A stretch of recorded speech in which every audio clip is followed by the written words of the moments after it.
Just like the variety of plants and life on our native grasslands, South Dakota is filled with diverse partners playing a role in supporting those grasslands.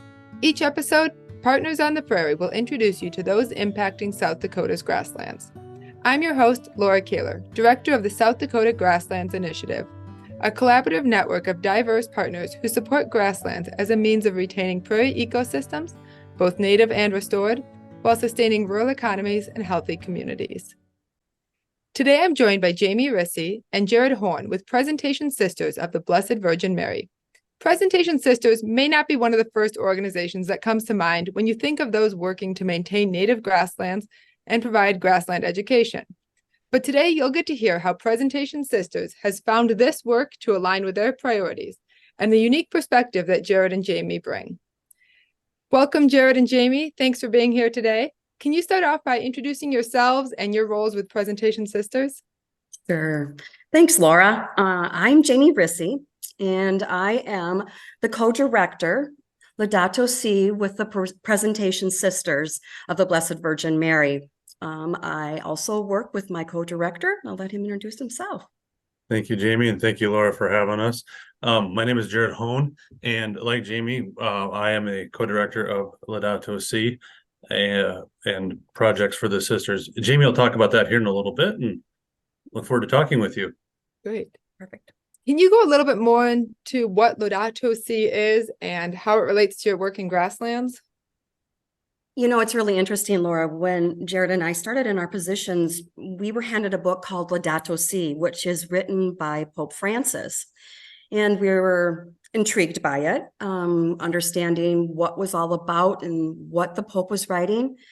It actually was talking to all of us, not just Catholic people, it was everyone, about how we have, shall we say, not taken care of our earth. We pretty much have used it and abused it, and maybe the Pope was bringing it to our attention to say, hey, we need to do something different here.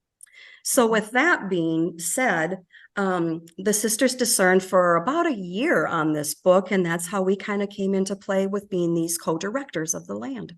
How did their work tying that into the grasslands happen? So as part of the book, he talks about care of the earth and care of the poor. And with the sisters and the ministries they've already had in place in South Dakota, they've already been caring for the poor and caring for the health of our area for so long. Care for the earth, which Laudato Si talks about, was kind of like the next step. So as Jamie said, they discerned for that year and decided to hire us on and wanted to take the lands that they had in Aberdeen next to their convent and show that work, restorative work to native prairie, could be done by anybody. It doesn't need to, you don't need to be a professional or have all this knowledge ahead of time. There's a lot going on in our state, and there's a lot of people that you can glean that information from. So Jamie and I have healthcare backgrounds, so they asked us to come work for them, knowing that we had the capabilities and project management and getting projects started and completed. And we started from there. And are the sisters hands-on involved with this work as well? It's fun when you say that, because yes, we do have a leadership team that there is 4 of them, which is our president, our vice president, and then we have co-counselors that we work with. And one of them is actually our liaison that we report to and let them know what is our next idea or what is our next plan. But they also had a little bit of a vision that they had given to us. And then we kind of had to rearrange that a little bit, which was, again, that's how the prairies work. That's how native grasses are. It's on their time, not our time. And so that was an interesting feat for Jared and I to, I guess, share with the sisters and kind of introduce them into, as much as they discern, it maybe was a little bit of a patience, trying to listen and hear what the ground was saying to us. And I'll add one thing into that, Jamie. With the sisters, Laura, a lot of them have grew up on farms in South Dakota or Minnesota or Wisconsin. So they all have ties to the land in some way or another. So whether we've been doing tours with them or they've been, giving us guidance or responding to the questions we're asking, they are 100% right beside us doing this.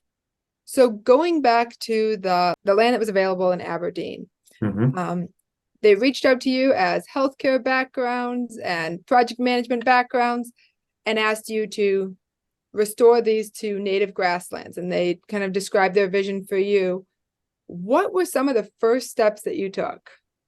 Well, it's a great question because we kind of started from nothing. The sisters, though, have this mantra of do nothing alone. So it was very clear from the get-go. They hired us. We don't have the background. We're going to need partnerships to do things like this. The sisters were aware of a couple of people. The first one was Carter Johnson and some work he had done with EcoSun Prairie Farms near Coleman. So he was one of the first connections we reached out to, and he helped kind of guide. He came up to the land, did some surveying with us. Based on his background with SDSU, he was able to help us choose some plants, grasses, and forbs that we could then plant, and he helped us through those initial processes. But when it comes to long-term managing of the prairie or just like general observation, very quickly when we started searching around South Dakota, we became aware of the South Dakota Grassland Coalition, the South Dakota Soil Health Coalition, NRCS offices, the extension office at SDSU, and Pete Bauman. All of these people, there are so many people doing the work. What we found is we would reach out to these people. They would initially, like you said in your intro, go, "What are you doing with grasslands?" Question us, and then we tell them, and then they're like, "Okay, let's do this." So we've found these partnerships on our own, but there's a plethora of them to find. And then they reach back, and we just start digging and rolling together and figuring everything out. Yeah, it was really fun. I just want to jump on that. Was exactly, it's kind of fun to go back and remember that, Jared, because we have been in this just about 3 years. And again, each of these companies, people, whatever we want to label them, they have been phenomenal with us. No one has ever said they didn't have time for us. Everyone was so helpful, or they'd give us a name to help us in that next step. And Carter Johnson, yeah, Dr. Johnson was phenomenal with us and still is to this day. And can you describe a little bit more about the land, what it looked like when you started, and kind of give us a quick rundown of where you're at today? Right now, we're headed into our 4th growing season, but we started with brome grass. When the sisters built their convent back in the 50s, we believe it was never tilled, but prior to that, it was just whatever grassland was there. But when we came upon it, it was brome. So we did have to take care of that. We did that with a chemical agent. But since then, we've hardly used any chemical, and we manage it very holistically, either mowing or hand cutting. It's about a 25-acre area. With this being our 4th growing season, we first went through a drought, then a flood, and this year was kind of a mix of both. So going into next year, what we have today, we've had a variety of the plants or the seeds that we put in come to fruition. We're hoping to see more this coming year, but we now have a stand that's probably 3 to 5 foot tall in most places. It's got many varieties of plants and forbs, and it's getting to the point where it's so thick. One of our big pushes this next year is to find a way to, give it some space, whether that's through either controlled grazing or a fire. We keep hearing that fire is probably the best thing for it. We're going to try really hard to make those things happen. So it sounds like you guys have had some hurdles, both from weather and just your own perhaps lack of background in this area, but you've been finding resources and making strides.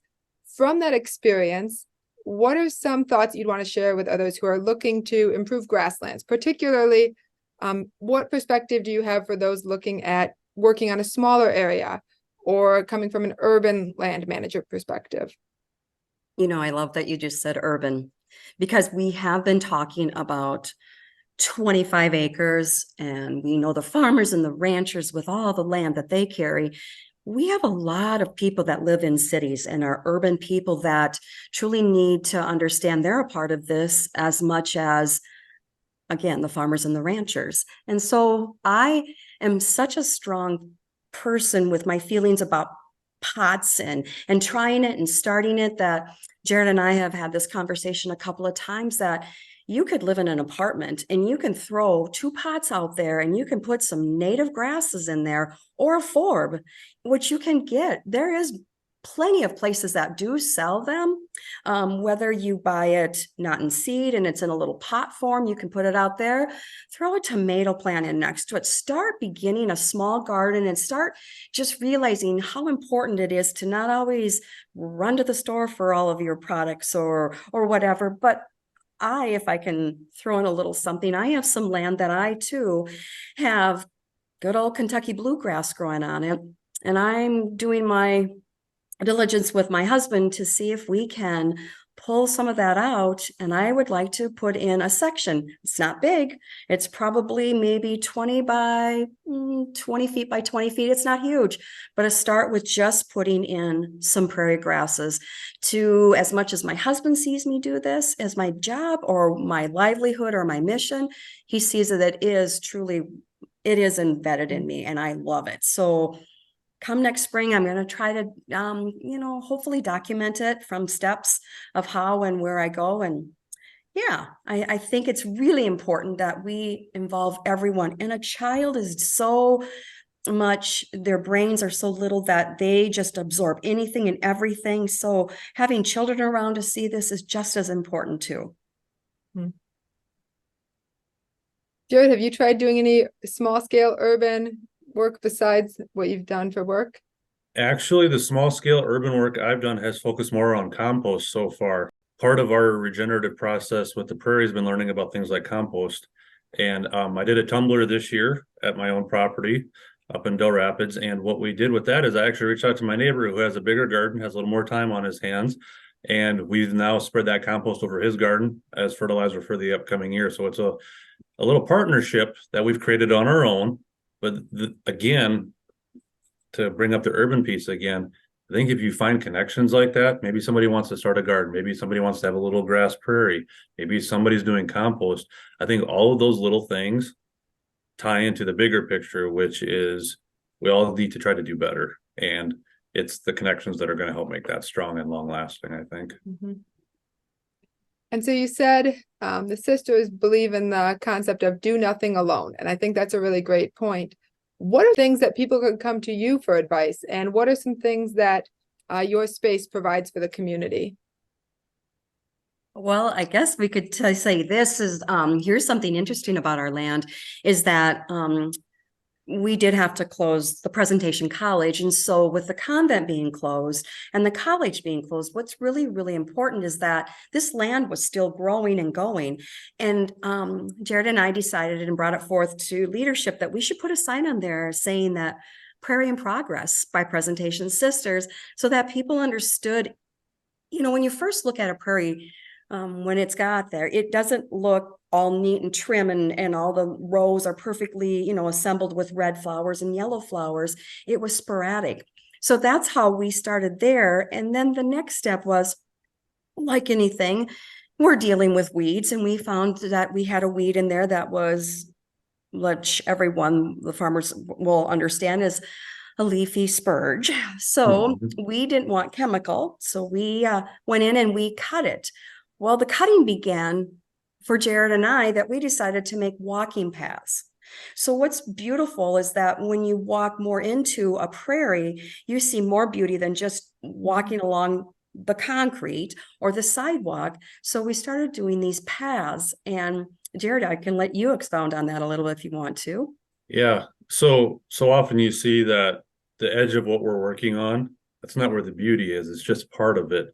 So as we would walk or do these cuts, we invited our sisters and then, anybody that we would see up on the property when we were working to come in and walk through it. So if you think about, like the walking paths at Good Earth State Park or the national grasslands out near Pier, getting into these spaces is where you really find the beauty. So I think what we have to offer right now is allowing people into those spaces so they can see all that's going on.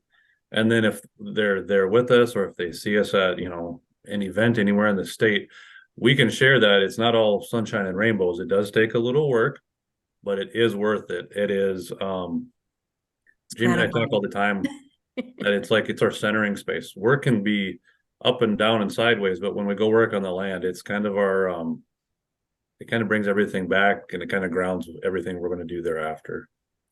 Yeah. When you get out in the middle of that, area, and you might, if we're on these big riding mowers or whatever, and you just shut the mower down in the middle and just sit and feel and hear what's around you, whether it's the rustling of or it might be a pheasant, or we might see a deer off there, or even just the grasses. It just kind of brings that calm to you. That is probably what we all need to do more often in this crazy life world we're all living in. And that, I swear with Jared, that is probably one thing I always look forward to doing when we're up there on the land. And that's great that it's open to the community. I hope more individuals are finding that space for the same purpose of just enjoying the grasslands. Mhm. You too. What visions and hopes do you have for your projects going forward, and what role could partners play in that? We've already talked about all these partners and all these people that we work with. They were already existing in the state, right? So we're trying to find our niche within that. But what we hope as a vision is that our work will also propel what they have, their knowledge, their expertise, their information. We can, or maybe our niche is helping to roll that over some of the urban areas. Maybe it's just elevating through the platforms that the sisters have, the different pieces of information. It's just keeping that wave of information flowing and being transparent with it. A couple of the things we've done to date, we had 2 years ago, we had Gabe Brown in partnership with us, and we had an ag event in Aberdeen. We had agronomists, we had farmers, we had people from the city that attended that. This last August, we actually hosted a 3-day webinar with Loyola's dean of their School of Sustainability. And I think that speaks to just keeping that wave of energy going. So that's kind of the vision, is keep that movement, keep it going, but find our niche within it. And then I think, what role could partners play? Jamie, feel free to add in anything here, but what I'll say is partners can come with crazy ideas. They can come with, I'm not sure if this could work. We have been given a great opportunity to kind of figure out what our role is. And if that role ends up being something kind of fun and crazy, so be it. If it means we have to dig in and work, we're willing to do that as well. I did bring up children or kids earlier, and I think that educational part too has been very important for Jared and I, as we've done with Jeff Zimprich on his land, Pask Hill, Beaver Creek. We've done some educational classes with kids in the local area, the Brandon area, and just to watch the absorption of those young people when they first come on, they see we're on a farm. Where's the cows? Where's the chickens? And we're like, there's no farm of cows and chickens here. This farm's going to be different. And by the time they go through these different stations that are set up, whether it's understanding land filtration or the pollinators and what the importance is, or what is growing beneath the ground, those little microorganisms that are so important to not disturb, and to watch them walk out of there and go, oh my gosh, we're already done. Right there, we're beginning a next generation of helping them to understand that they might not ever know if they don't grow up on farms. I like hearing about that mindset shift, that a farm is about more than just petting a fuzzy cow, but right, really absolutely understanding how pieces work together. Yeah. So if someone wanted to learn more about your work or get in contact with you, where do they find your contact information? So we do actually have a website, if I could throw that out there. It's www.presentationsisters.org. And again, it's all one word, presentationsisters.org. And then we actually have our own little area called Integral Ecology. And if you click into that Integral Ecology, if you want to learn a little more about Jared and I, we actually do have our emails embedded in the website in that area if they would want to reach out. Because again, if we don't keep moving, whatever they've got, like Jared said, crazy ideas, good ideas, they're all worth it. We got to start somewhere and keep rolling. Jared, anything else to add? The only thing I'll add about the webpage, we try to keep it up to date as much as possible, and we try to throw a lot of our videos up there as well. So Jamie's she's got a marketing brain, so she's always thinking, hey, we should put this on the website. So kudos to her for that. But it does stay pretty up to date, and a lot of the videos we talked about, they're there as well. And you can see pictures of the land that as we're working on it in live time usually. Great. I'll be sure to link your website on our notes on our website as well. So hopefully we can get everyone Awesome. connected. Wonderful. Well, thank you very much, Jamie and Jared, for joining us today. And thank you to our listeners for taking the time to learn more about one of your partners on South Dakota's prairies. I hope you've enjoyed learning more about how limited scale and experience shouldn't prevent a person from making a difference in managing their land to play its role in the native ecosystem.